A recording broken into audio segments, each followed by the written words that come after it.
तो हम कर रहे थे क्लास 10th मैथ्स 2 ज्योमेट्री, जिसमें हमने स्टार्ट किया था चैप्टर नंबर 3 सर्कल, जिसमें हमने 4 प्रैक्टिस सेट को कवर कर लिया है। और इन चारों प्रैक्टिस सेट में सर्कल से रिलेटेड बहुत से कॉन्सेप्ट को, थियोरीज को हम लोगों ने समझा है, बहुत अच्छे से समझा है। तो आज हम लोग करेंगे प्रैक्टिस सेट 3.5। तो 3.5 को करने से पहले जिसने भी अभी तक चारों प्रैक्टिस सेट को नहीं देखा है वो प्लेलिस्ट में जाके वो सब देख सकते हो वीडियो को, ठीक है। तो आज हम लोग स्टार्ट करते हैं अपने प्रैक्टिस सेट 3.5 को। और जैसे कि हम हमेशा करते हैं, अपने प्रैक्टिस सेट को स्टार्ट करने से पहले इससे रिलेटेड जो बेसिक कॉन्सेप्ट्स हैं, जो उनसे रिलेटेड थियरम्स हैं, हम लोग पहले उन्हें समझेंगे, उसके बाद हम अपने प्रैक्टिस सेट पे आगे बढ़ेंगे। तो देखो यहाँ पे हमें जो पहला प्रॉपर्टी समझना है वो क्या है, इंटरनल डिवीजन ऑफ कॉर्ड्स। तो कॉर्ड्स के बारे में हम लोगों ने बहुत ही स्टार्टिंग में, जब हम लोगों ने अपने चैप्टर नंबर 3 को स्टार्ट किया था, तो सर्कल से रिलेटेड बहुत कुछ बेसिक कॉन्सेप्ट को समझा था कि रेडियस क्या होता है, डायमीटर क्या होता है, कॉर्ड्स क्या होते हैं, फिर टेंजेंट किसे कहते हैं, सीकेंट क्या होता है, ये सब चीज़ हमने समझा था, ठीक है। और कॉर्ड्स के बारे में हम लोग अपने स्टैंडर्ड 6, 7, 8, 9 ये सब पढ़ते हुए आए हैं। तो कॉर्ड्स आप लोगों को पता ही है क्या होते हैं। जब सर्कल पे 2 पॉइंट, सर्कल के ऊपर 2 पॉइंट्स होते हैं और उन दोनों पॉइंट्स को आप ज्वाइन करते हो तो वो कॉर्ड बनता है जो सर्कल को 2 पार्ट्स में डिवाइड करता है। अब जरूरी नहीं है दोनों पार्ट्स इक्वल हो, ठीक है। अब हमें यहाँ पे समझना क्या है, इंटरनल डिवीजन ऑफ कॉर्ड्स। मतलब क्या है कि 2 कॉर्ड्स जब इंटरनली सर्कल के अंदर कहीं पे इंटरसेक्ट करते हैं तो उस समय ये जो थियरम है, ये जो प्रॉपर्टी है, वो हमें क्या कहती है। तो देखो यहाँ पे हमारे पास 2 कॉर्ड्स है, कॉर्ड AB और कॉर्ड CD। ये दोनों कॉर्ड इंटरसेक्ट कहाँ पे कर रही है, इंटरसेक्ट मतलब एक दूसरे को कहाँ पे काट रही है, तो पॉइंट E पे। तो जब ऐसा कुछ हमें दिखता है तो उस समय जो प्रॉपर्टी होती है वो क्या होता है, तो हम लिखेंगे ED into EC is equals to EA into EB, ठीक है।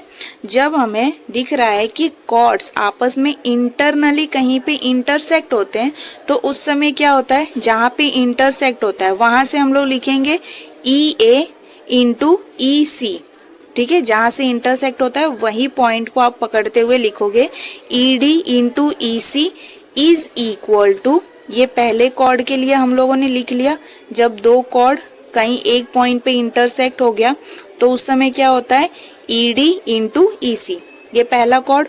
दूसरे कॉर्ड के लिए हम लोग किस तरह से लिखेंगे, तो फिर से जहाँ पे इंटरसेक्ट हुआ है जिस पॉइंट पे, वहां से EA इंटू EB।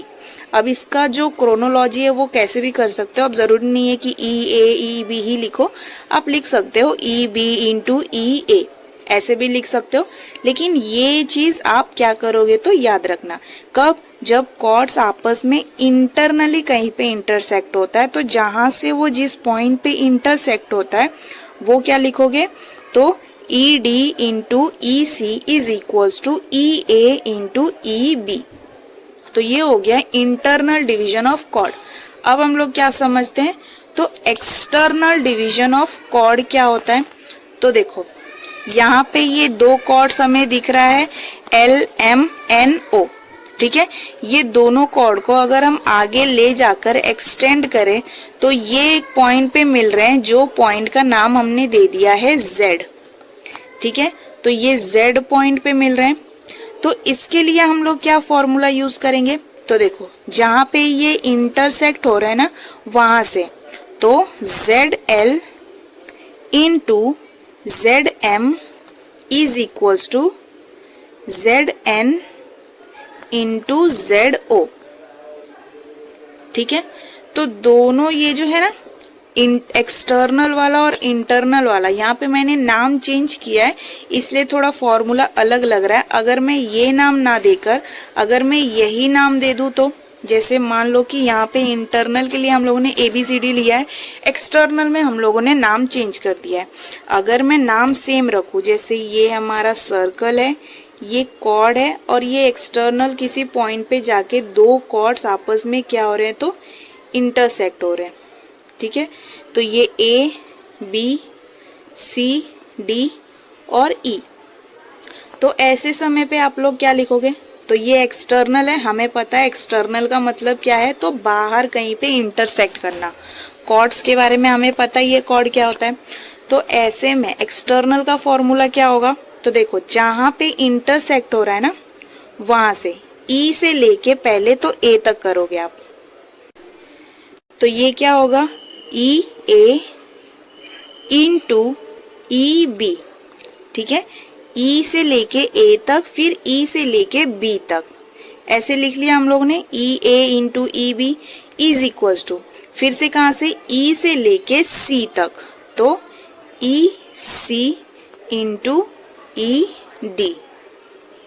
ठीक है, अब देखो जब आप इंटरनल और एक्सटर्नल, ये हमारा इंटरनल हुआ, ये एक्सटर्नल हुआ, दोनों को कंपेयर करो तो देखो एक ही तरह मिल रहा है, ई A into E B, E A into E B, फिर ई डी इंटू ई सी, ई सी इंटू ई डी बोल दो या ई डी इंटू ई सी, बात एक ही है। ठीक है, तो दोनों के लिए क्या है, हमारा जो प्रॉपर्टी है वो सेम है।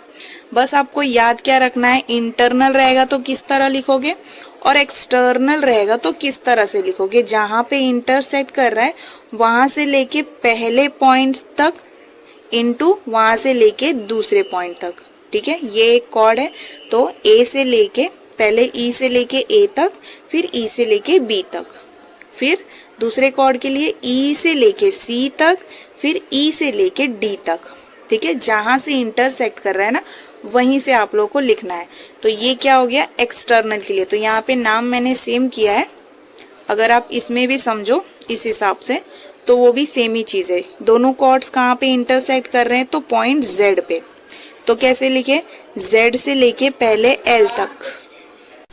तो इंटरनल और एक्सटर्नल हम लोगों ने समझ लिया। अब हमें समझना है थर्ड थियरम, जो है टेंजेंट सीकेंट थियरम। ठीक है, टेंजेंट सीकेंट थियरम। अब इसमें हमें क्या समझना है, इसमें भी वही चीज है जो अभी तक हम लोगों ने किया। देखो ये हमें दिख रहा है कि ये सीकेंट है, कैसे, तो ये बाहर तक जा रहा है, सर्कल के बाहर तक जा रहा है, तो ये क्या कहलाएगा, सीकेंट कहलाएगा। कॉर्ड रहता तो क्या होता, सर्कल के अंदर ही रहता। अब जब बाहर तक जाता है, सर्कल के बाहर तक जाता है, तो इसको हम लोग क्या बोलते हैं, सीकेंट। ये हम लोगों ने बहुत बार देखा और स्टार्टिंग में ही हम लोगों ने सीकेंट के बारे में पढ़ा था। ठीक है, और ये हमारा क्या है, तो ये है हमारा टेंजेंट। सर्कल के किसी एक पॉइंट पे जब लाइन टच करता है तो उसे हम क्या कहते हैं, टेंजेंट। अब इसके लिए हम लोग फॉर्मूला क्या लिखेंगे, तो देखो पहले तो ये वाला जो है कहाँ पे इंटरसेक्ट हो रहा है, पॉइंट ई पे, तो कैसे लिखोगे, ई से लेके ए तक, तो ई ए इंटू फिर ई से लेके बी तक, E B is equals to, तो यहाँ देखो हम लोगों ने ऊपर जो भी देखा इंटरनल और एक्सटर्नल में, तो हमें यहाँ पे दो पॉइंट्स मिल रहे थे ना, लेकिन यहाँ पे हमें मिल कितना रहा है, एक ही पॉइंट, ई एंड सी। तो टेंजेंट सीकेंट थ्योरम में हम लोग क्या करेंगे, इसको आप कैसे लिखोगे, ई सी स्क्वायर। ठीक है, ये एक बार है लेकिन हम इसको दो बार मान लेंगे, क्या, ई सी स्क्वायर। तो ये हो गया हमारा टेंजेंट सीकेंट थ्योरम। जब आपको एक सीकेंट दिया हो और टेंजेंट दिया हो तो उस समय फॉर्मूला कैसे बनता है, तो ई से लेके ए तक इंटू ई से लेके बी तक, तो E A into E B is equals to जो टेंजेंट हमारा बन रहा है उसका स्क्वायर, तो ई सी स्क्वायर। ठीक है, तो ये समझ में आया होगा तीनों फॉर्मूला। तो एक बार तीनों को अच्छे से देखो और समझो। ये हमारा इंटरनल डिवीजन में जब कॉर्ड्स आपस में इंटरनली इंटरसेक्ट करते हैं, तो जहां से वो इंटरसेक्ट कर रहे हैं पॉइंट ई पे, तो कैसे लिखोगे, E D into E C is equals to E A into E B. ये इंटरनल डिवीजन के लिए हो गया। फिर जब कॉर्ड्स एक्सटर्नली डिवाइड कर रहे हैं तो वो कैसे हो जाएगा, जहां पे एक्सटर्नल पॉइंट जहां पे इंटरसेक्ट हो रहे हैं वहां से लेके पहले पॉइंट तक Z L into Z M is equals to, फिर दूसरे कॉर्ड के लिए Z N into Z O. ठीक है, फिर टेंजेंट सीकेंट थ्योरम में हम लोग क्या समझेंगे, तो देखो ये जो सीकेंट है ये टेंजेंट से कहाँ पे इंटरसेक्ट हो रहा है, पॉइंट ई पे। तो ई से लेके ए तक इंटू ई से लेके बी तक इज इक्वल्स टू टेंजेंट का square, that is E C square. ठीक है, तो ये तीनों फॉर्मूला है। अब इसी के बेसिस पे हम लोग क्या करेंगे ना, अपने प्रैक्टिस सेट 3.5 को सॉल्व करेंगे ताकि और अच्छे से समझ में आए। तो ये वाला चीज़ तो आप लोगों को समझ में आ गया होगा किस तरह से हम लोग लिखेंगे। ठीक है, तो भूलना नहीं। अब अपने प्रैक्टिस सेट पे आते हैं। तो फर्स्ट क्वेश्चन देखो क्या बोला है, इन अ फिगर रे P Q touches the circle eight point Q. ठीक है, ये जो है रे पी क्यू है मतलब टेंजेंट है, और ये सर्कल को कहाँ पे टच कर रही है, तो पॉइंट क्यू पे एक ही जगह पे टच कर रही है। तो हम लोग बोल सकते हैं कि ये क्या है, तो टेंजेंट है। पी क्यू की वैल्यू क्या है, 12। ठीक है, पी क्यू की वैल्यू है 12। फिर पी आर की वैल्यू दी हुई है 8। अब हमें फाइंड क्या करना है, पी एस की वैल्यू और फिर आर एस की वैल्यू। तो यहाँ पे हम लोग क्या यूज करेंगे, तो साफ साफ दिख रहा है ये टेंजेंट है, ये एक सीकेंट है। ठीक है, जब कॉर्ड बाहर तक जाता है तो वो क्या कहलाता है, सीकेंट। तो ये सीकेंट हो गया, ये टेंजेंट हो गया। तो यहाँ पे हम लोग यूज करेंगे टेंजेंट सीकेंट थ्योरम। तो हम लोगों ने क्या देखा था, कैसे लिखेंगे, तो देखो पॉइंट पी से स्टार्ट करेंगे एस तक, तो P S into P R is equal to tangent का स्क्वायर। तो इसका क्या करोगे, स्क्वायर, पी क्यू का स्क्वायर। तो पी एस की वैल्यू तो फाइंड करनी है, पी आर हमको दिया हुआ है 8 और पी क्यू दिया है 12 का स्क्वायर करना है। ठीक है, तो P S into 8 is equals to 12 का स्क्वायर होता है 144। अब पी एस के लिए 8 को इधर लेके जाओ तो 144 डिवाइड बाय 8। ठीक है, तो पी एस हमको कितना मिलेगा, तो 144 को 8 से डिवाइड करके देखते हैं, 144 डिवाइड बाय 8, तो 8 1 जा 8। तो 14 में से 8 गया, कितना बचा, 6, 4 नीचे आया, फिर 8 8 जा 64। तो पी एस की वैल्यू हमको कितनी मिल गई, तो 18। ठीक है, तो यहाँ पे पी एस हमको मिल गया 18। अब क्या फाइंड करना है, तो पी एस हमको मिल गया, पी आर हमारे पास है। अब फाइंड क्या करना है, आर एस की वैल्यू। तो आर एस की वैल्यू कैसे, तो देखो हमें पता है कि P S is equals to क्या होता है, is equals to P R plus R S. क्यों, क्योंकि P dash R dash S हमें पता है कि तीनों एक ही लाइन पे है, पी एस और आर। तो पी आर की वैल्यू पी एस की वैल्यू हमें पता है, टोटल कितनी है, तो 18 है। पी आर की वैल्यू क्या है, 8, और हमें फाइंड क्या करनी है, आर एस। ठीक है, तो पी आर एस की वैल्यू फाइंड करने के लिए आप क्या करोगे, टोटल में से इतना को माइनस करेंगे ना, तो 18 माइनस 8 करने पे कितना मिलेगा, आर एस की वैल्यू जो होगी 10। ठीक है, तो आर एस भी हम लोगों ने फाइंड कर लिया और पी एस भी। तो दोनों इतना ही क्वेश्चन में हम लोग से पूछा था, पी एस की वैल्यू जो हम लोगों ने टेंजेंट सीकेंट थ्योरम यूज किया। तो यहाँ पे आप लोग क्या लिखोगे, टेंजेंट सीकेंट थ्योरम।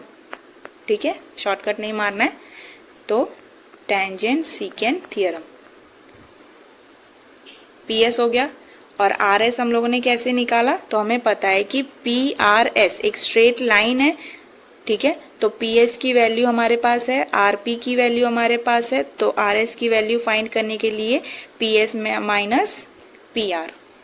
ठीक, तो रफ में हम लोगों ने समझ लिया हमेशा की तरह।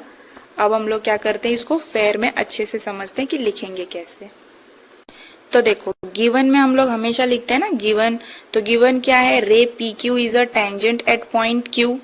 फिर पी क्यू की वैल्यू दी हुई है 12, पी आर की वैल्यू दी हुई है 8। तो जो भी गिवन रहता है वो लिख लिया करो। ठीक है, फिर सॉल्यूशन के लिए हम लोग क्या लिखेंगे, ray P Q is a tangent to the circle at Q and P S is a secant. P Q अगर टेंजेंट हो गया तो पी एस हमारा सीकेंट ही होगा। तो यूजिंग टेंजेंट सीकेंट थ्योरम हम लोग क्या लिख सकते हैं, P R into P S is equal to P Q square. कैसे, तो टेंजेंट सीकेंट थ्योरम। तो हम लोगों ने जस्ट समझा टेंजेंट सीकेंट थ्योरम का फॉर्मूला ऐसे क्यू आता है, ठीक है। तो पी आर की वैल्यू हमको दी हुई है 8, पी एस की वैल्यू फाइंड करनी है, पी क्यू स्क्वायर की वैल्यू हमको दी हुई है, मतलब पी क्यू की वैल्यू दी हुई है 12। फिर 8, 12 का स्क्वायर होता है 144, तो 8 यहाँ पे जाएगा तो क्या हो जाएगा डिवाइड, तो पी एस की वैल्यू हमको मिल गई 18। अब हमें फाइंड करना है आर एस की वैल्यू। तो हमें पता है कि P dash R dash S, मतलब कि एक स्ट्रेट लाइन है जिसपे पॉइंट पी है, आर है और एस भी है। तो आर एस की वैल्यू फाइंड करने के लिए आप क्या करोगे, पी एस में से आर पी को माइनस करोगे। तो पी एस हमारे पास है 18 जो हम लोग ने रिमूव किया, आर पी हमको दिया हुआ है 8 क्वेश्चन में ही। आर एस फाइंड करने के लिए 18 में से 8 को माइनस करोगे तो आर एस की वैल्यू मिल गई हमको 10, और यही दोनों हम लोग को फाइंड करना था। ठीक है, तो ये देख लो रफ में इसको, फेयर में, ठीक है, रफ में नहीं, फेयर में इसको किस तरह से करेंगे। तो ये गिवन जो भी स्टेटमेंट्स होते हैं ना, जो भी मार्क्स है आप लोगों को इस पे ही मिलते हैं, तो थोड़ा इसको अच्छे से लिखने का। ठीक है, तो अब देखते हैं क्वेश्चन नंबर 4 को। ठीक है, तो ये थोड़ा अभी जैसे हम लोगों ने एक्सटर्नल डिवीजन ऑफ कॉर्ड किया उस पे रिलेटेड है। तो देखो, दो कॉर्ड्स हैं, दोनों एक्सटर्नली पॉइंट पी पे इंटरसेक्ट होकर रहे हैं, तो एक्सटर्नल डिवीजन ऑफ कॉर्ड वाला थियरम इधर अप्लाई करेंगे हम लोग। अब यहाँ पे हमको क्या बोला है, if P Q is equal to 6, तो पी क्यू की वैल्यू दी हुई है 6, Q R is equal to 10, तो क्यू आर क्या दिया हुआ है 10, पी एस हमको दिया हुआ है 8। अब फाइंड क्या करना है, टी एस, फाइंड क्या करना है, टी एस की वैल्यू। ठीक है, तो यहाँ पे हम लोग सबसे पहले क्या यूज करेंगे, तो एक्सटर्नल डिवीजन ऑफ कॉर्ड वाला फॉर्मूला। तो वो फॉर्मूला क्या है, दोनों कॉर्ड्स कहाँ पे इंटरसेक्ट हो रहे हैं, पॉइंट पी पे। तो पॉइंट पी पे अगर इंटरसेक्ट हो रहे हैं तो हम लोग किस तरह से लिखेंगे, तो पॉइंट पी से लेके टी तक। ठीक है, तो पी टी इंटू फिर P से लेके S तक, तो P S is equals to फिर P से लेके पॉइंट R तक। ठीक है, जहां पे इंटरसेक्ट हो रहा है ना वहीं से स्टार्ट करना, ये नहीं कि पी क्यू लिख दिया और क्यू आर लिख दिया, तो ये गलत हो जाएगा। जहां से इंटरसेक्ट हो रहा है वहीं से आपको स्टार्ट करना है। तो P से लेके R तक इंटू फिर P से लेके Q तक, तो पी क्यू। PT की वैल्यू पहले हम लोग को रिमूव करनी है। ठीक है, PT दिया नहीं है, PS दिया हुआ है कितना 8, यहाँ इंटू आएगा। ठीक है, PS 8, PR हमको कितना दिया हुआ है, तो देखो PR हमें दिया हुआ तो है नहीं। अब इसको रफली करोगे कैसे, तो देखो PR की वैल्यू कैसे रिमूव करोगे, तो हमें पता है कि P dash Q dash R है, तीनों स्ट्रेट लाइन पे है। PQ की भी वैल्यू पता है और QR की भी वैल्यू हमको पता है। तो PR के लिए हम लोग कैसे लिखेंगे, PR is equals to PQ plus QR, और PQ कितना है 6, QR कितना है 10, तो PR कितना हो गया 16। ठीक है, ये रफ वर्क हो गया, तो PR कितना हो गया 16। अब PQ कितना है, तो PQ है 6।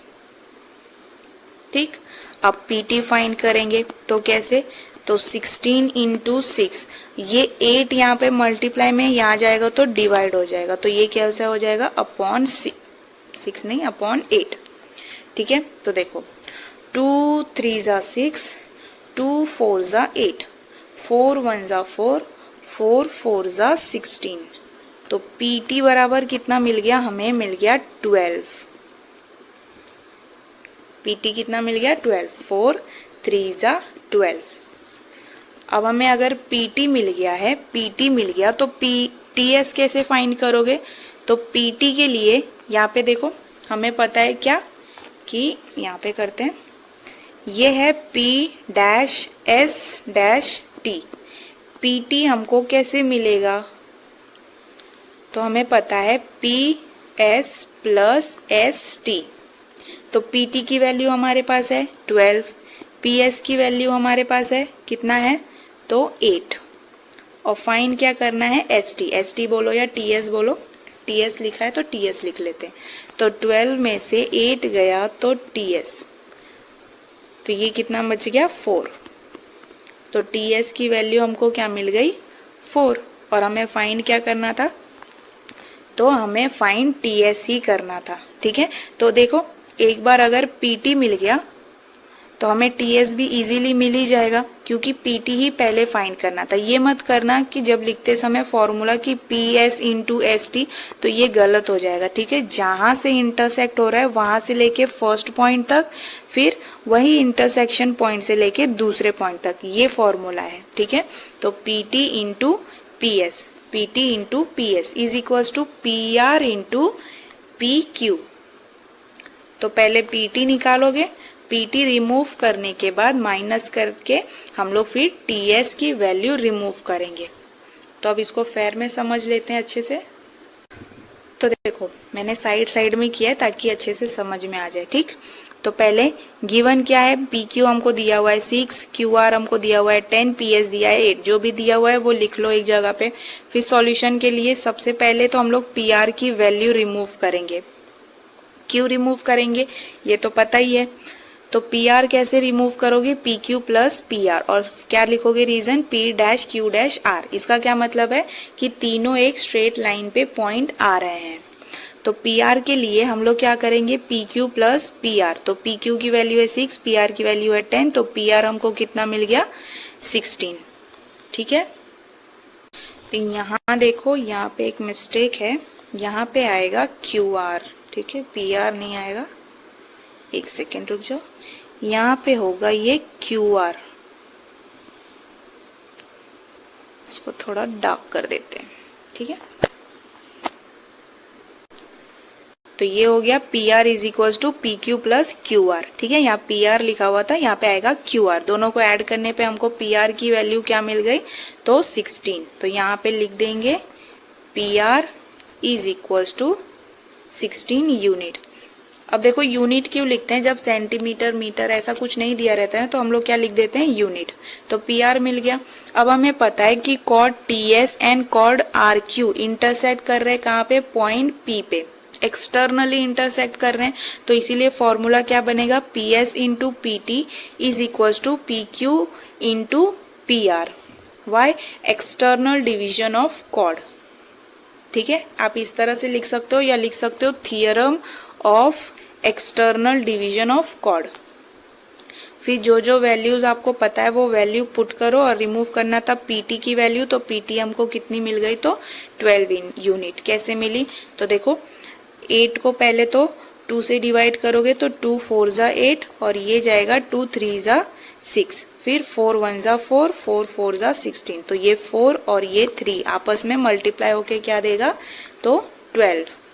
ठीक, अब उसके बाद सेकेंड पेज क्या है, तो हमें फाइंड करना है ts की वैल्यू। तो ts कैसे फाइंड करोगे, ts फाइंड करने के लिए हम लोग pt में से ps को माइनस करेंगे।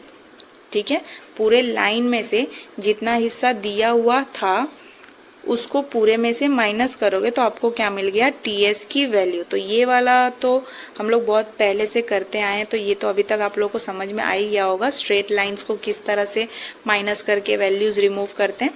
ठीक है, तो एक बार इसको अच्छे से देख लो। तो ये हमारा क्वेश्चन नंबर 4 है। ठीक है,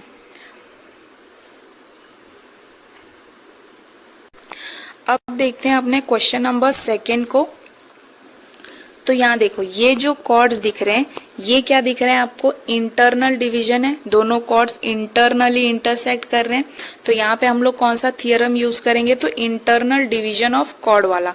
फिगर को देख के भी थोड़ा थोड़ा मतलब खुद से अंदाजा लगा लेना चाहिए कि यहाँ पे कौन सी प्रॉपर्टी आएगी। अब कॉर्ड दिख रहा है, कॉर्ड है, दोनों कॉर्ड आपस में इंटरनली इंटरसेक्ट कर रहे हैं, तो यहाँ पे क्या आएगा, तो हाँ इंटरनल डिवीजन ऑफ कॉर्ड का थियरम हम लोग यूज करेंगे। तो देखो chord mn and chord rs, mn और rs इंटरसेक्ट कर रहे हैं पॉइंट d पे, दोनों पॉइंट d पे इंटरसेक्ट कर रहे हैं।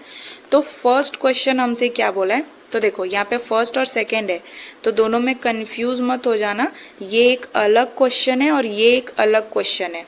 ठीक है, वरना बच्चों को ये आएगा कि यहाँ पे dn फाइंड करने दिया है, तो अरे यहाँ पे dn की वैल्यू दी हुई है 8, तो यहाँ पे 8 लिख दो।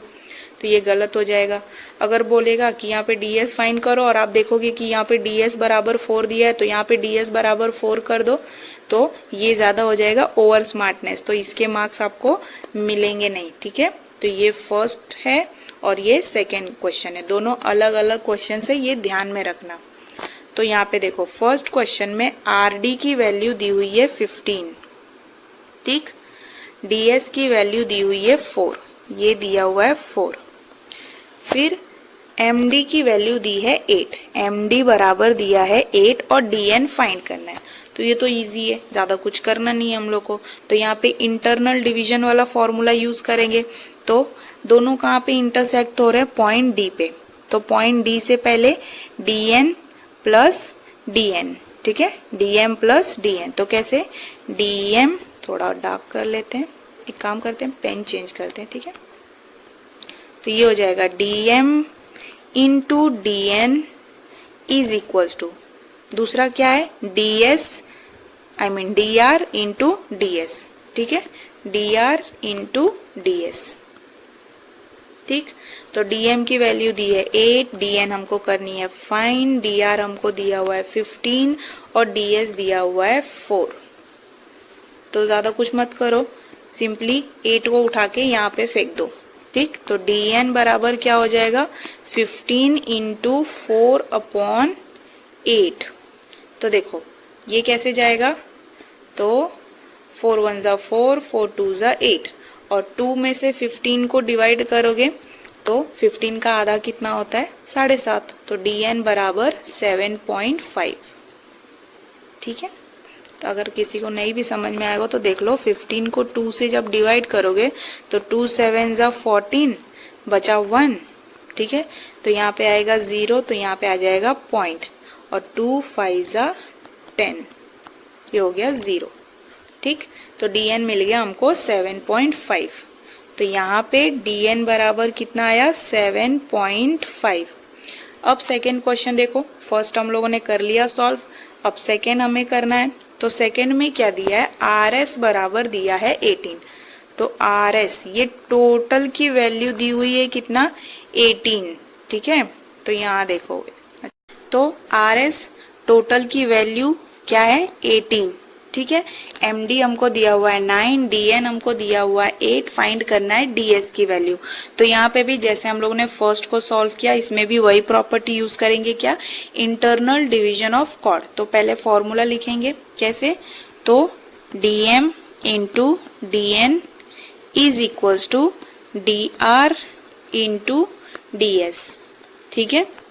तो सबसे पहले यहाँ पे एक चीज देखो, हमें पता है कि rs बराबर क्या है, तो rd प्लस ds।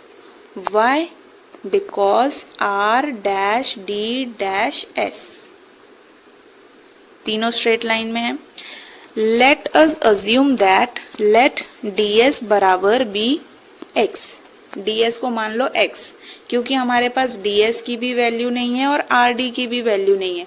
दोनों में से कोई एक वैल्यू होती तो यहाँ पे पुट करके हम रिमूव कर लेते, लेकिन दो अननोन वैल्यूज है हमारे पास। तो सबसे पहले क्या करेंगे, हम लोग वैल्यूज को फाइंड करेंगे। तो ds को अगर आप x मान लो तो rs हमको दिया हुआ है कितना, 18, rd क्या है पता नहीं, और ds क्या हो गया, x। तो rd की वैल्यू कैसे रिमूव करोगे, तो ये जो x है इसको यहाँ पे भेज दो, तो ये क्या हो जाएगा, 18 माइनस x।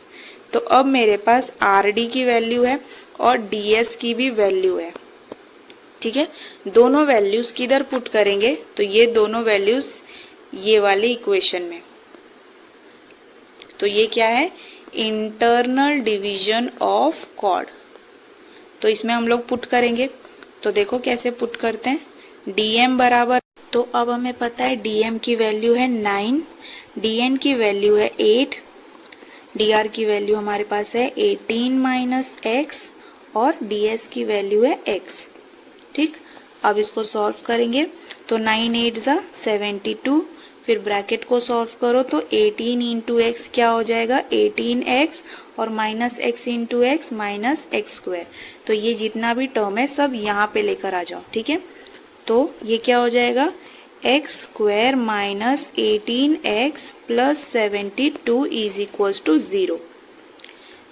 तो ये देखो माइनस एक्स स्क्वायर इधर आया तो प्लस, ये प्लस था तो इधर आया माइनस, और ये ऑलरेडी प्लस था, ठीक है। और यहाँ पे सब कुछ यहाँ पे आ गया तो यहाँ क्या बचा 0, तो राइट हैंड साइड में 0। अब ये हमें दिख रहा है क्या, तो एक क्वाड्रेटिक इक्वेशन बन रहा है। और क्वाड्रेटिक इक्वेशन को सॉल्व करने के लिए अलजेब्रा में हम लोगों ने बहुत से मेथड्स को देखा है। तो जो सबसे इजी मेथड होता है वो क्या होता है हमारा, फैक्टराइजेशन। तो यहाँ पे फैक्टराइजेशन करेंगे first term into last term, तो ये क्या हो जाएगा 72। अब 72 का ऐसा फैक्टर ढूंढो जिसको ऐड या सब्ट्रैक्ट करने पे हमको क्या मिले, तो मिडल वाला टर्म जो कि है 18, ठीक है। तो ये देखो ये 1 और ये 72, तो ये पॉजिटिव पॉजिटिव, तो ये क्या है प्लस 72। अब दोनों का फैक्टर देखो, हमें पता है कि 9 8 72 होता है, लेकिन 9 को 8 से माइनस करो तो मिलेगा 1 और दोनों को ऐड करो तो मिलेगा 17, तो ये तो होगा नहीं। अब हमारे पास दूसरा कौन सा बचा, तो एक होता है 12 6, ठीक है। तो 72 का फैक्टर हमको मिल गया, तो क्या आया 12 6, ये क्या हो गया, ठीक है। अब इसको साइन दे दो, तो सबसे पहले 12 को, बिगर नंबर को किसका साइन आता है, तो मिडल वाले टर्म का साइन, ये माइनस है तो 12 को होगा माइनस का साइन, फिर माइनस इंटू प्लस क्या हो जाएगा माइनस, ठीक है। तो देखो माइनस माइनस हो गया। अब दोनों को अगर ऐड करोगे तो क्या मिलेगा 16, और बिगर नंबर ऐड करोगे तो 18 नॉट 16, और बिगर नंबर साइन 18, ठीक है। तो ये हो जाएगा x square minus 12x minus 6x plus 72 is equals to 0। फिर इसमें से क्या करोगे, x को कॉमन लो, ब्रैकेट में बचेगा x माइनस 12, फिर दोनों में से आप 6 को कॉमन लो तो माइनस 6 कॉमन लोगे तो बचेगा x minus 12 is equals to 0, ठीक है। तो ये क्या हो जाएगा x माइनस 12 और x minus 6 is equals to 0। तो x माइनस 12 इक्वल्स टू 0, तो x की वैल्यू मिल गई 12, और x माइनस 6 इक्वल्स टू 0, तो x की वैल्यू मिल गई क्या 6। तो देखो x की दो वैल्यू मिली, तो ये x क्या था ds, तो ds की एक वैल्यू है 12 यूनिट और दूसरी वैल्यू क्या मिल गई हमको इज इक्वल्स टू 6 यूनिट, ठीक है। तो ये दोनों वैल्यू रहेगा, तो ये समझ में आया होगा। और फैक्टराइजेशन तो हम लोग अलजेब्रा में बहुत कर चुके हैं, तो ये इसमें आप लोगों को कंफ्यूजन नहीं होना चाहिए अभी तक, ठीक है। फिर भी एक बार देख लेते हैं जिसको कंफ्यूजन हो। तो ये कितना कैसे आया, ये तो समझ में आ ही गया होगा। 72 का फैक्टर 9 8 72 होता है, फिर उसके बाद हमें पता है 12 6 72 होता है। तो मैंने कहा था थोड़ा थोड़ा जो नॉर्मल टेबल है वो भी याद कर लिया करो ताकि आप लोगों को इजी हो जाए, ऐसे फैक्टर निकालते ना बैठो, डायरेक्ट दिमाग में हिट कर जाए कि हाँ ये ऐसा हो सकता है। तो 12 6 क्या होता है 72। तो हमें पता है कि बिगर नंबर को मिडल वाले टर्म का साइन मिलता है तो माइनस, फिर हम लोग क्या करते हैं ये वाले साइन और इन दोनों साइन को मल्टीप्लाई करते हैं, तो जो भी साइन आता है वो स्मॉलर नंबर को उसको साइन मिलता है। तो माइनस इंटू प्लस क्या हो जाएगा माइनस, ठीक है। तो माइनस माइनस क्या होता है प्लस होता है, और दोनों को जब हम लोग ऐड करेंगे तो क्या मिलेगा 18 और bigger number sign that is minus, तो वो हम लोगों ने यहाँ पे रखा। फिर बाकी का जो भी रिमेनिंग मेथड्स है वो हम लोगों ने करके ds की दो वैल्यूज फाइंड की, एक है 12 और एक है 6, ठीक। तो रफ में हम लोगों ने दोनों क्वेश्चंस को समझा, पहले वाले को भी और सेकेंड वाले को भी। तो पहले में हमें dn की वैल्यू मिली 7.5 और दूसरे में ds की हमको दो वैल्यूज मिली, क्या 12 और 6। तो अब इसको फेयर में अच्छे से समझते हैं। तो रफ में हम लोगों ने समझ लिया, अब फेयर में देखते हैं। तो जो जो चीज़ें गिवन है वो तो पहले हम लोग लिख लेंगे कि chord mn chord rs intersect करती है एक दूसरे को पॉइंट D पे, और ये दोनों कहाँ पे इंटरसेक्ट कर रहे हैं, तो इंटरनली एक दूसरे को इंटरसेक्ट कर रहे हैं, ठीक है। तो पहला क्वेश्चन हमें दिया है कॉर्ड mn और chord rs intersect at point D, तो ये गिवन है। तो इंटरनली इंटरसेक्ट कर रहे हैं, इसीलिए इंटरनल डिवीजन ऑफ कॉर्ड ये थियरम हम यूज़ करेंगे। और हमने फॉर्मूला देखा कि थियरम के लिए हम लोग किस तरह से लिखते हैं। फिर जो जो वैल्यूज़ दी हुए उन वैल्यूज़ को पुट करके हमने dn की वैल्यू रिमूव कर दी। तो फर्स्ट वाला क्वेश्चन तो इजी था। जब सेकेंड में हम लोग आए तो यहाँ थोड़ा बहुत ट्रिकी हो गया, ठीक है, कि एक ही थियरम में एक ही फॉर्मूला में दो वैल्यूज़ हमको नहीं दी हुई है, तो थोड़ा क्वेश्चन हम लोगों को हार्ड लगेगा करने में। बट यहाँ पे हमें क्या करना था, हम लोगों ने ds को x मान लिया, फिर उसकी हेल्प से हम लोगों ने dr की वैल्यू फाइंड की।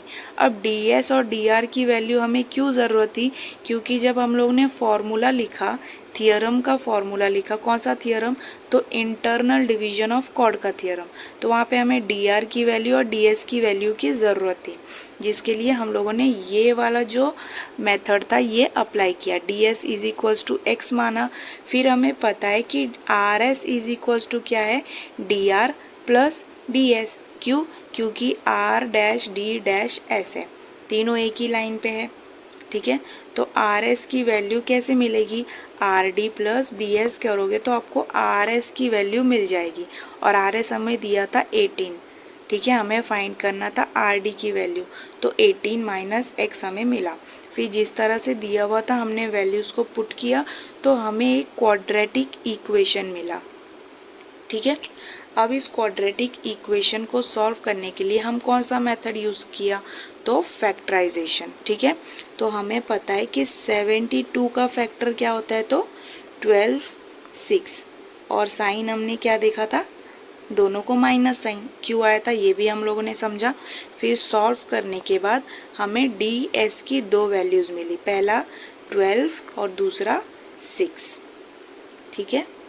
तो इसको एक बार अच्छे से देख लो सब लोग।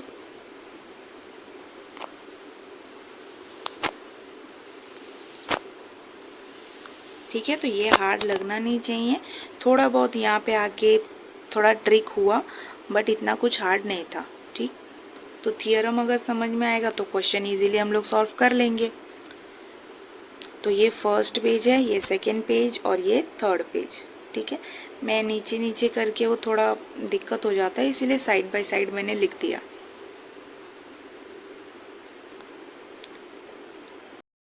तो अब देखते हैं हम लोग अपने क्वेश्चन नंबर 3 को।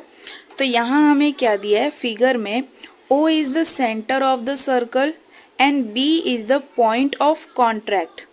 तो ये हमारा सर्कल है और पॉइंट ऑफ कॉन्ट्रैक्ट का मतलब कि सर्कल पे एक पॉइंट है जो क्या है, B है, ठीक है। तो segment OE is perpendicular to segment AD, OE perpendicular है AD पे। तो AB की वैल्यू हमको दी हुई है 12, तो AB बराबर हमको क्या दिया हुआ है, 12 दिया हुआ है। AC की वैल्यू हमको दी हुई है 8, तो ये AC की वैल्यू 8 है। अब फाइंड क्या करना है हम लोग को, तो पहले हमें फाइंड करना है AD की वैल्यू, फिर उसके बाद हम फाइंड करेंगे DC की वैल्यू, ठीक है, और उसके बाद फाइंड करना है हमको DE की वैल्यू। तो अब इसमें हम लोग क्या करेंगे, तो देखो ये हमको एक सीकेंट दिख रहा है, जो कॉर्ड आगे तक एक्सटेंड हो जाता है, सर्कल को कट करके बाहर निकल जाता है, तो इसको हम लोग क्या कहेंगे, सीकेंट। और यहाँ पे हमें टेंजेंट दिख रहा है, तो यहाँ पे हम लोग कौन सा थियरम यूज़ कर सकते हैं, तो टेंजेंट सीकेंट थियरम को यूज़ करेंगे। तो देखते हैं किस तरह से करेंगे। तो अगर हम टेंजेंट सीकेंट थियरम यूज़ करें तो हमें पता है फॉर्मूला क्या बनेगा, AD, तो AD, एक मिनट, ठीक है, तो ये हो जाएगा AD इंटू, फिर AC तक लेंगे, ये कॉर्ड हमारा सीकेंट इस तरह से बनता है ना, और ये ऐसे टेंजेंट है, तो बीच का ये वाला जो हिस्सा अभी फ़िलहाल के लिए इसको इग्नोर कर दो, बस ये सीकेंट देखो D C A और B। तो हम लोग क्या लेते हैं, पहले A से लेके D तक वो हमने लिख दिया, फिर A से लेके C तक, तो यहाँ लिखेंगे AC is equals to tangent का स्क्वायर, तो आएगा AB स्क्वायर। तो इसके लिए क्या लिखोगे, टेंजेंट सीकेंट थियरम, ठीक है। ये TST आप लोग मत लिखना, यहाँ पे शॉर्टकट के लिए रफ में बता रही हूँ इसीलिए। तो AD की वैल्यू हमको क्या करनी है, फाइंड करनी है। AD की वैल्यू हमको फाइंड करनी है, तो इसको एज इट इज रखेंगे AD इंटू AC की वैल्यू क्या दी हुई है 8 और AB की वैल्यू हमें पता है 12 है, तो ये हो जाएगा 12 का स्क्वायर। अब AD बराबर आप क्या करोगे, ये 8 को यहाँ पे लेके चले जाओ, ठीक है। ये 8 जो है हमारा वो 12 के पास आएगा, तो यहाँ मल्टीप्लिकेशन में यहाँ आके क्या हो जाएगा, डिवाइड। और 12 का स्क्वायर क्या होता है, ये होता है 144।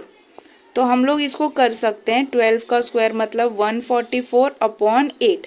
और जब हम लोग इसको डिवाइड करेंगे तो देखो 144 को 8 से डिवाइड करो तो 8 1 ज़ा 8, बचेगा कितना, तो ये बचा 6, 4 नीचे आया तो 8 8 ज़ा 64, ये हो गया 0। या तो आप इसको इस तरह से करके हम लोग AD की वैल्यू ला सकते हैं क्या, 18, ठीक है।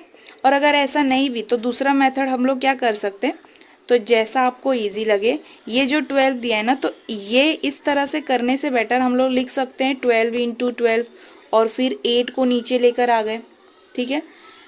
तो यहाँ देखो कैसे हो जाएगा, 2 4 ज़ा 8, फिर 2 6 ज़ा 12, फिर 4 1 ज़ा 4, 4 3 ज़ा 12। तो जब हम लोग 6 और 8 को 3 को मल्टीप्लाई करेंगे तो 6 3 ज़ा भी हमें 18 मिलता है। तो दोनों में से कोई भी मेथड आप यूज़ कर सकते हो, इस तरह से भी कर सकते हो और ऐसे भी कर सकते हो, ठीक है। दोनों मैंने बताने के लिए देख लिया आप लोगों ने। AD की वैल्यू हमको क्या मिल गई, 18, तो AD हमको मिल गया 18। अब हमें फाइंड करना है DC की वैल्यू, D और C की वैल्यू।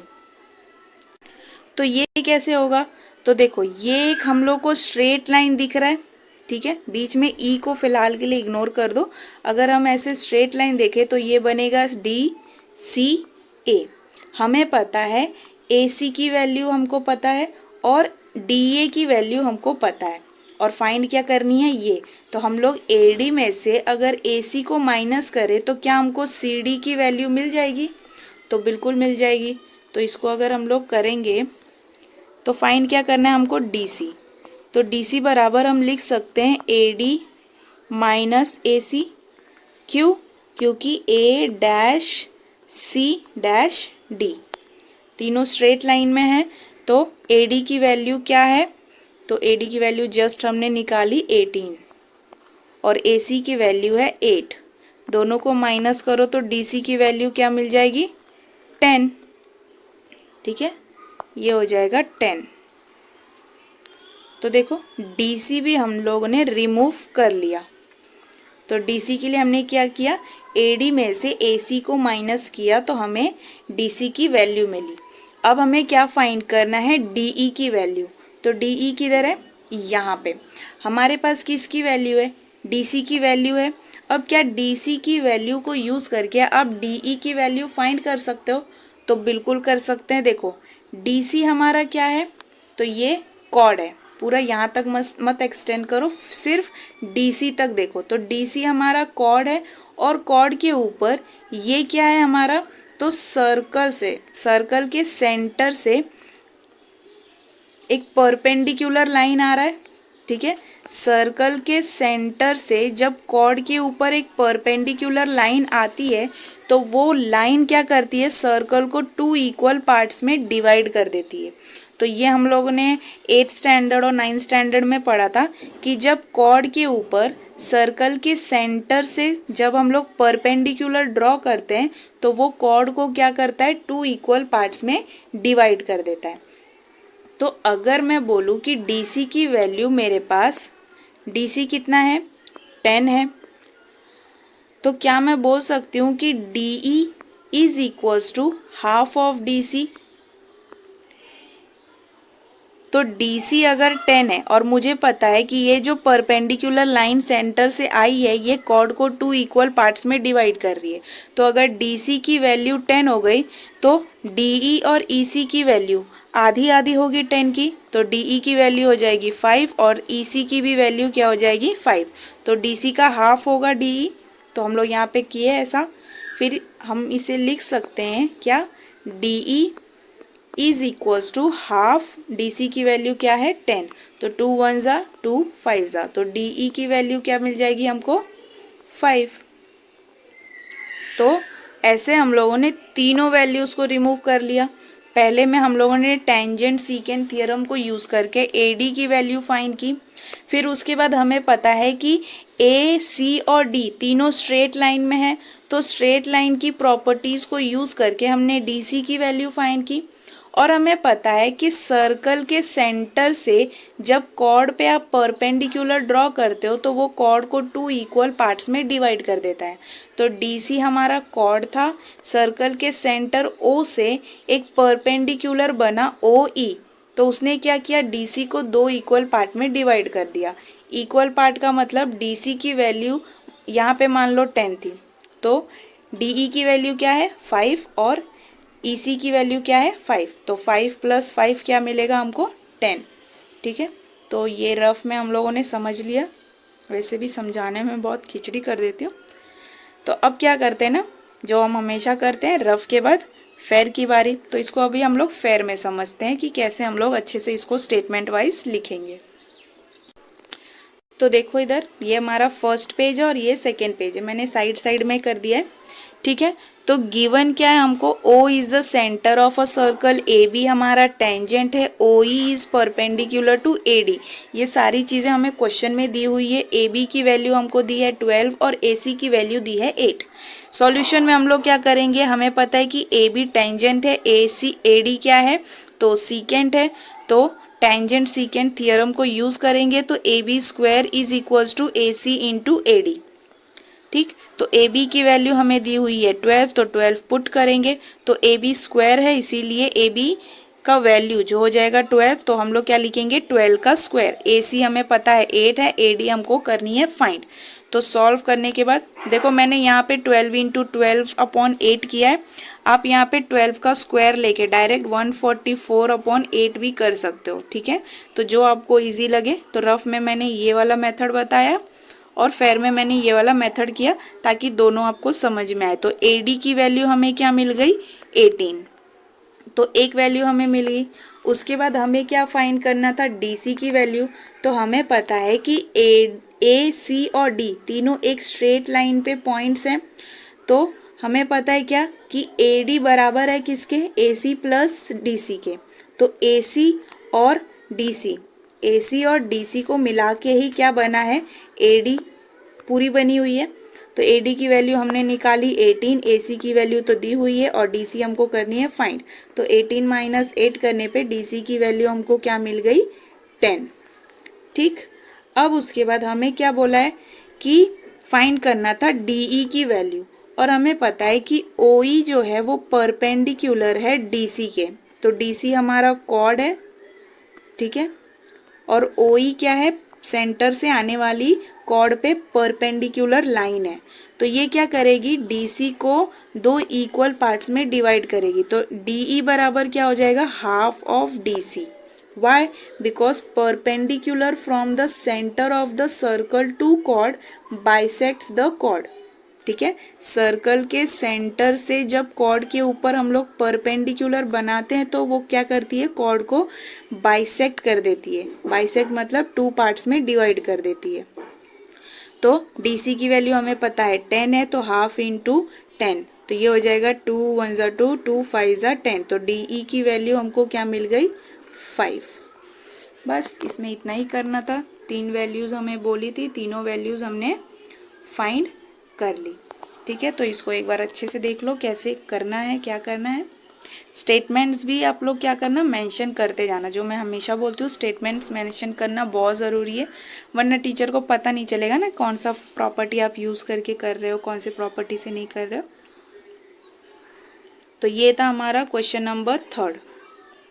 अब बढ़ते हैं हमारे लास्ट क्वेश्चन की तरफ। तो क्वेश्चन नंबर 5 को देखते हैं। In a figure segment EF is a diameter, तो EF क्या है, डायमीटर है। Segment DF is a tangent segment, DF क्या है, सर्कल का टेंजेंट है। तो ये हम लोग को दिख रहा है, ये टेंजेंट है। The radius of a circle is R, तो रेडियस क्या है, आर है, तो ये आर है तो ये भी आर हो जाएगा, दोनों तो रेडियस ही है। ठीक है, डायमीटर कैसे बनता है, तो जब दो रेडियस आपस में मिलते हैं तो क्या बन जाता है, डायमीटर। ठीक, अब आपको प्रूफ क्या करना है, proof that D E into G E is equal to 4r²। तो ये हमें प्रूफ करना है। ये फिगर दिया हुआ है, ये पता है हमें टेंजेंट है, अगर ये टेंजेंट है तो ये क्या हो जाएगा, सीकेंट। तो यहाँ पे हम लोग टेंजेंट और सीकेंट का थियरम यूज कर सकते हैं। ठीक है, तो देखो, तो मैं डायरेक्ट बता रही हूँ, ये क्या हो जाएगा, डी जी, पेन बहुत पतला हो जा रहा है, रुक जाओ, D G into D E, या फिर आप डी ई इंटू डी जी भी लिख सकते हो। तो मैं एक काम करती हूँ, जैसे क्वेश्चन में दिया है ना ये वाला पार्ट, वैसे लिखते हैं, D E into D G is equals to D F का स्क्वायर। क्यों, क्योंकि टेंजेंट सीकेंट थियरम। ठीक, तो ये हमको मिल गया। अब हम लोग क्या करेंगे ना, ये वाला टर्म तो हमको इधर मिल गया है डी। अब ये डी जी में कुछ चेंजेस करते हैं, इसको हम लोग डी ई या कुछ ई के फॉर्म में लाते हैं आंसर, क्योंकि यहाँ पे ई है। तो यहाँ देखो, ये जो डी जी दिया है, डी जी की वैल्यू आपको कैसे मिलेगी, अगर आप डी ई में से जी ई को माइनस कर दो तो आपको डी जी मिल सकता है ना। तो क्या करोगे, now D G is equals to D E minus G E, ऐसे हम लिख सकते हैं। क्यों, क्योंकि D dash G dash E. ठीक है, तो डी जी की जगह पे अब हम लोग क्या लिख सकते हैं, तो ये वाले टर्म को लिख सकते हैं। अब ये क्यों ज़रूरी है, क्योंकि क्वेश्चन के हिसाब से हम लोग को क्या करना रहता है, एक टर्म को हमको मिल गया यहाँ पे डी ई, अब यहाँ पे जी ई लाना है हमको, और इस लाइन को यूज़ करके कुछ तो हमें ऐसा करना होगा कि यहाँ पे क्या आ जाए, डी जी की जगह पे जी ई आ जाए। तो हमें पता है कि डी जी की वैल्यू अगर हम इस लाइन से निकालें तो क्या आएगा, डी ई में से ई जी को माइनस करेंगे तो हमें डी जी की वैल्यू मिलेगी। तो अब क्या लिखोगे, तो D E into D G की जगह पे क्या लिख सकते हैं, तो D E minus G E is equals to D F square. अब ये जो ब्रैकेट वाला टर्म है इसको मल्टीप्लाई करो, तो देखो D E into D E क्या मिलेगा, डी ई का स्क्वायर इंटू, अब ये वाले टर्म को इससे माइनस करो। ठीक है, तो ये इंटू नहीं आएगा, यहाँ माइनस आ गया ना, तो यहाँ पे आएगा माइनस। ठीक, कैसे, तो देखो D E into D E square, फिर ये माइनस इधर आएगा तो ये हो जाएगा माइनस, और D E into G E into G E is equals to क्या मिलेगा, डी एफ का स्क्वायर। ये हो गया। अब हम लोग क्या करेंगे ना, ये वाले टर्म को एक साथ लिखते हैं और ये वाले टर्म को, जो स्क्वायर वाले टर्म है उनको हम लोग एक साथ लिखते हैं। तो ये नेगेटिव में है, इसको क्या करो, पहले तो पॉजिटिव में इसको करेंगे, तो इसको उस साइड लेके जाओ, तो ये हो जाएगा D E square minus D F square, ये वाला टर्म इधर आ गया। ठीक है, is equals to D E into G E. अब जैसा क्वेश्चन में है ना, ये वाले टर्म को लेफ्ट हैंड साइड में लिख दो ताकि कंफ्यूजन ना हो। D E into G E is equals to D E square minus D F का स्क्वायर। तो ये हम लोग मान लेते हैं 1, ये 1 मान लिया। तो यहाँ पे हम लोगों ने इतना देख लिया, ये हम लोग 1 दे देते। अब देखो, अब अगर फिगर को हम लोग ध्यान से देखें तो हमें पता है कि ये रेडियस है और ये टेंजेंट है, और हमने टेंजेंट थ्योरम में क्या पढ़ा था कि जब टेंजेंट के ऊपर रेडियस आता है और दोनों आपस में इंटरसेक्ट हो रहे हैं तो ये जो एंगल बन रहा है वो एंगल कितना होगा, तो 90 डिग्री का होगा। तो हम बोल सकते हैं कि एंगल एच एफ डी ये कितना हो जाएगा, तो 90 डिग्री। और अगर ये angle H F D 90 degree हो गया, या फिर ई एफ डी ये पूरा एंगल 90 डिग्री हो जाएगा, तो तो यहाँ पे हम लोग पाइथागोरस थ्योरम यूज कर सकते हैं। अब क्यों करेंगे वो देखो। तो पहले देखो, हमें पता है, तो हम बोल सकते हैं कि angle H F D is equals to what, 90 degree. How, तो टेंजेंट थ्योरम से, टेंजेंट थ्योरम से हमें ये पता है। और हम ये बोल सकते हैं कि ट्राइंगल ई एफ डी जो है वो क्या है, तो राइट एंगल ट्राइंगल है।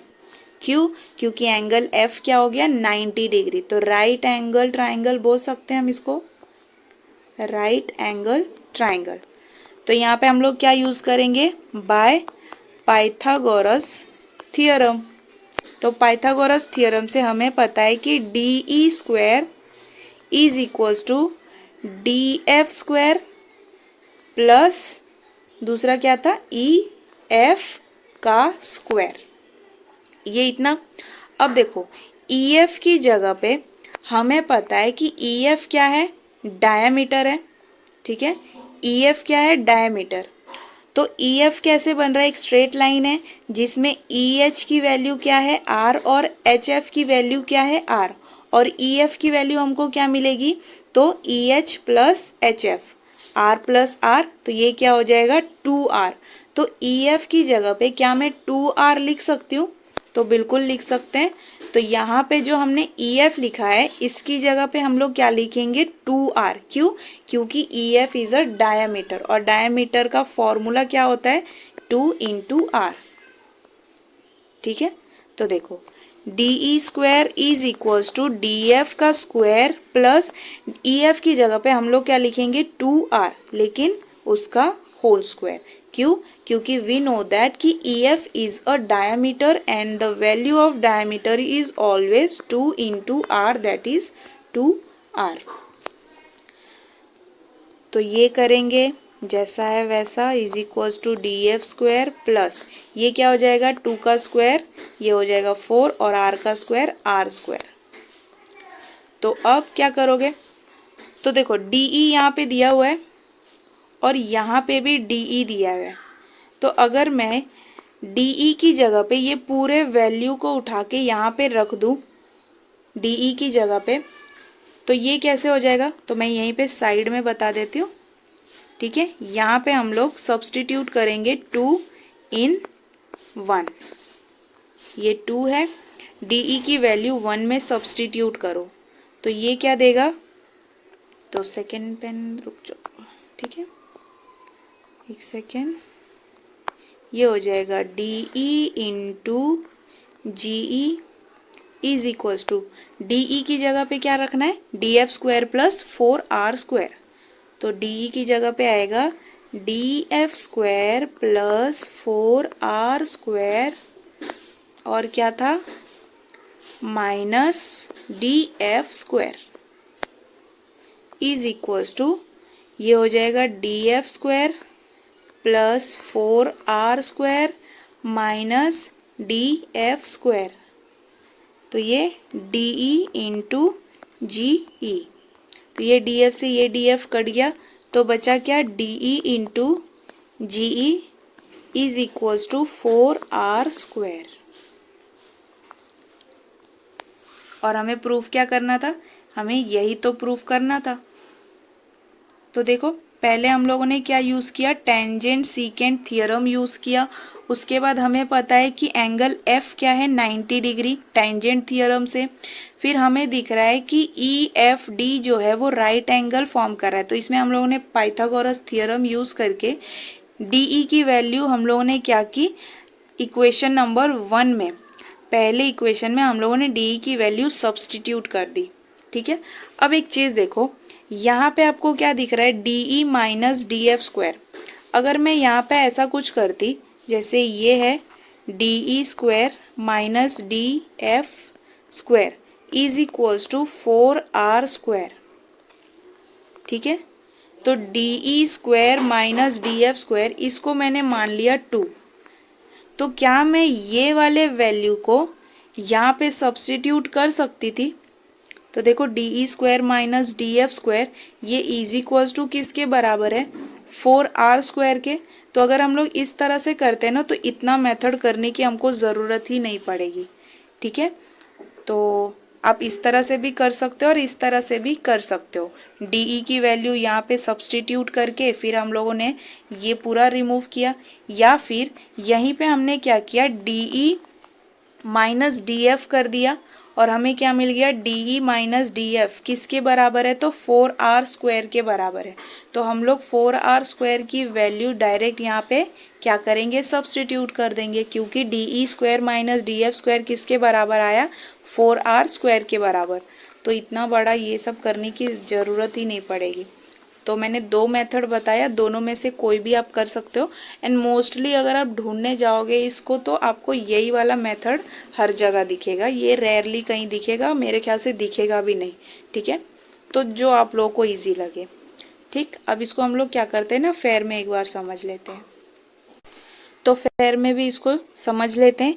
गिवन जो भी चीज़ें गिवन है हम लोग पहले तो वो सब लिखेंगे कि EF हमारा डायमीटर है, DP हमारा क्या है, टेंजेंट है, और हमें पता है कि HE और HF क्या है, तो रेडियस है। ठीक है, फिर सॉल्यूशन के लिए segment EF is a diameter, segment DP is a tangent, फिर टेंजेंट सीकेंट थ्योरम को यूज़ करेंगे। फिर हम लोगों ने ये फाइंड किया था। अब हमें क्या करना है, तो हमें पता है कि टेंजेंट थ्योरम यूज़ करके हमने देखा कि एंगल F क्या है, 90 डिग्री है। तो HFD या बोलो EFD ये क्या बना रहा है, तो राइट एंगल ट्राइंगल बना रहा था। वहाँ हम लोग क्या यूज़ करेंगे, पाइथागोरस थ्योरम यूज़ करेंगे। और जो भी वैल्यूज़ हमको मिला, तो देखो EF की जगह पे हमने क्या रखा, 2r², क्योंकि EF इज़ अ डायामीटर और डायमीटर की वैल्यू क्या होती है, 2 into R, that is 2r। तो यहाँ पे हम लोग डायमीटर की जगह पे 2r लिखेंगे और स्क्वायर है इसीलिए 2r²। 2r² की वैल्यू क्या मिलेगी, 4r²। तो DE की जगह पे इक्वेशन नंबर 1 में DE की जगह पे हमने क्या सब्सटीट्यूट कर दिया, ये जो टर्म है उसको। इक्वेशन 2 को हमने इक्वेशन नंबर 1 में सब्सटीट्यूट किया, तो हमें जाके ये वाला जो प्रूफ करना था वो हमें मिला। ठीक है, अगर आप ये वाले को नहीं करना चाहते इतना, तो जो मैंने एक और बताया वो भी कर सकते हो। अगर आपको वो इजी लगता है तो डायरेक्ट क्या करना है, DE है और DF को यहाँ पे ले लो, तो क्या हो जाएगा, DE² माइनस DF² हो जाएगा। ठीक है, तो यहाँ पे जब ये मिलेगा तो ये किसके बराबर हो जाएगा, 4r² के बराबर। तो उसको 2 कर देना और फिर 2 की वैल्यू इक्वेशन 1 में पुट करोगे तो DE² माइनस DF² की जगह डायरेक्ट 4r² रख के हम लोग क्या करेंगे, अपने सॉल्यूशन को डायरेक्ट प्रूफ कर देंगे। ठीक है, तो देख लो इसको एक बार अच्छे से। तो जो आपको मेथड इजी लगे ना वो आप लोग अप्लाई कर सकते हो। तो ऐसा नहीं है कि वो वाला मेथड भी गलत हो जाएगा। मोस्टली वो कहीं पे ऐसा कुछ अगर आप देखोगे तो वो वाला मेथड कहीं पे यूज़ नहीं किया हुआ है, ज़्यादातर यही मेथड यूज़ किया हुआ है। अगर वो भी आप यूज़ करो तो मैं यही कहूँगी कि वो क्या बोलते हैं, रॉन्ग नहीं होगा, राइट ही होगा। तो यहाँ पे हमारा प्रैक्टिस सेट 3.5 होता है ख़त्म। हम लोगों ने पांचों क्वेश्चंस को एक एक करके सॉल्व कर लिया। इसमें 5 ही क्वेश्चन थे और हमने internal division of chord, external division of chord, फिर टेंजेंट सीकेंट थ्योरम, ये 3 थ्योरम्स हम लोगों ने पढ़े और तीनों थ्योरम के बेस पे हमारा प्रैक्टिस सेट 3.5 दिया हुआ था जिसको हम लोगों ने सॉल्व कर लिया। तो इसके साथ साथ हमारा चैप्टर नंबर 3 जो था सर्कल वो होता है ख़त्म। तो जितना भी हम लोगों ने प्रैक्टिस सेट किया, जो मैं हमेशा बोलती हूँ उससे रिलेटेड प्रॉब्लम सेट में भी बहुत से क्वेश्चंस दिए रहते हैं। तो प्रैक्टिस सेट्स को सॉल्व करने के बाद आप लोग प्रॉब्लम सेट में भी देखो कि किस प्रॉपर्टी पे कौन से थियरम्स बेस्ड हैं और उसे खुद से भी सॉल्व करने की कोशिश करो ताकि और अच्छे से प्रॉपर्टीज, सारे कॉन्सेप्ट और अच्छे से क्लियर हो और आपके भी मेंटालिटी बढ़े ताकि आप क्वेश्चन को और अच्छे से सॉल्व कर सको। ठीक है, तो प्रैक्टिस सेट सारे ख़त्म हो गए 1 से लेके 5 तक। तो जिसने भी अभी तक नहीं देखा है, प्लेलिस्ट बनी हुई है, आप लोग देख सकते हो। चैप्टर नंबर 3 के सारे प्रैक्टिस सेट्स अपलोडेड हैं। तो चैप्टर नंबर 3 यहाँ पे हो गया हमारा ख़त्म। अब मिलते हैं अपने नेक्स्ट चैप्टर के साथ, नए प्रॉपर्टीज़, नए कॉन्सेप्ट, नए थियरम के साथ। ठीक है, थैंक यू, बाय बाय।